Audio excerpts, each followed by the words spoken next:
আজকের আমাদের কাছে বিষয়টা খুবই আনন্দের যে সুন্দরবন স্নেহাশিস সেবা কেন্দ্রের পক্ষ থেকে আজকের আমাদের শিবগঞ্জে এই চম্পাবতী শিশু উদ্যান বা চম্পা মহিলা সোসাইটি পরিচালনায় যে আশ্রম চলে সেই আশ্রমবাসীদের হাতে নতুন পোশাক তারা তুলে দিলেন। এখানে দুস্থ, অনাথ, অসহায়, স্কুলে না যাওয়া ছেলে মেয়েদেরকে তুলে এনে আশ্রমটা আমরা করেছি এবং বহু ছেলে মেয়ে এখানে থাকে। গত বছর আমরা কোনো নতুন পোশাক দিতে পারিনি, কিন্তু এবারে খুবই আনন্দের যে এইসব ছেলে মেয়েদের হাতে, আমাদের আশ্রমবাসীদের হাতে সেবাকেন্দ্র সুন্দরবন স্নেহাশিস সেবা কেন্দ্রের পক্ষ থেকে আজকে ধনপতিবাবু এখানে এসছেন, ধনপতি নস্কর তার সম্পাদক, আজকের এখানে সঞ্জয়বাবু এসছেন, সঞ্জয় কুমার নায়েক, অন্যান্য সাথীবৃন্দ এসছেন এবং আমাদের বালক বালিকাদের হাতে তারা নতুন পুজোর পোশাক তুলে দিয়েছেন। সবার মুখে হাসি ফুটিয়েছেন তারা, এটাই আমাদের কাছে আনন্দের। আমরা আমাদের প্রতিষ্ঠানের পক্ষ থেকে তাদেরকে অশেষ অশেষ ধন্যবাদ জানাচ্ছি, অভিনন্দন জানাচ্ছি। আমরা সুন্দরবন স্নেহাশিস সেবা কেন্দ্রের পক্ষ থেকে আমরা এখানে চম্পাবতী মহিলা যে অনাথ আশ্রম আছে, চম্পাবতী সেবা সদন, যেটার পুরোপুরি দেখভাল করে আমাদের এখানে শিক্ষারত্নপ্রাপ্ত শিক্ষক সম্মানীয় অমল নায়েক মহাশয়, আমরা সেখানে এসেছিলাম।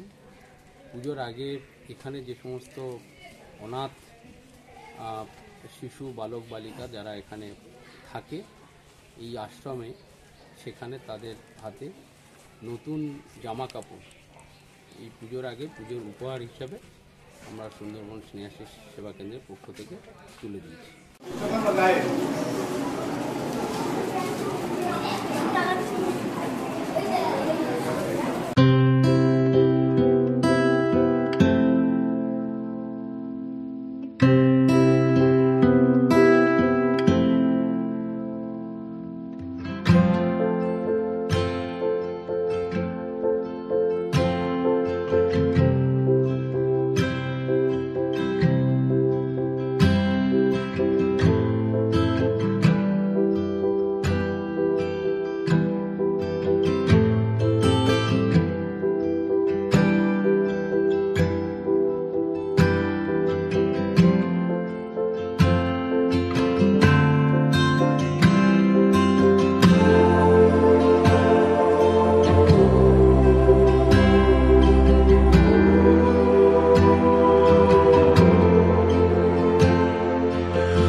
প্রত্যেক বছর আমাদের আশা প্রত্যাশা ইত্যাদি থাকে,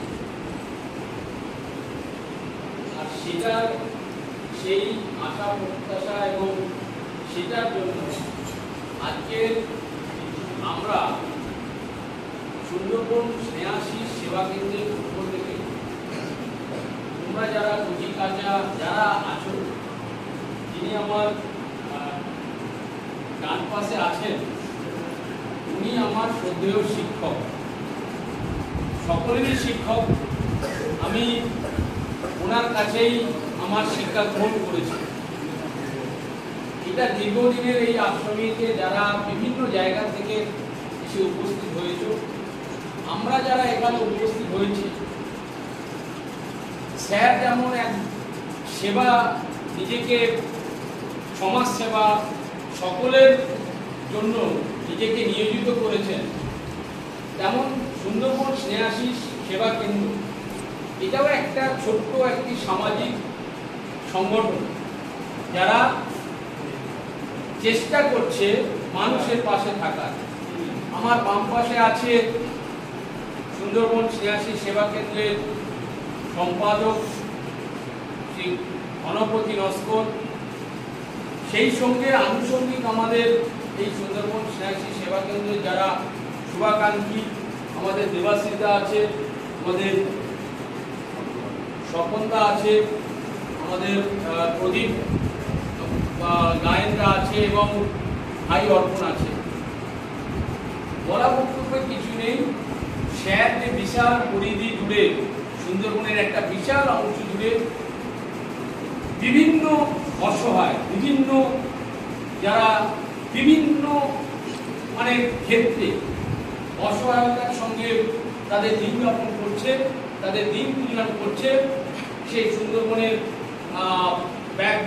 বাঘে খেয়ে যারা অসহায় হয়ে যাচ্ছে, যারা কাঁকড়া ধরতে গিয়ে অসহায় হয়ে যাচ্ছে, আর অনেকে পারিবারিক কারণে অসহায় হয়ে যাচ্ছে, আবার অনেকে আছে যারা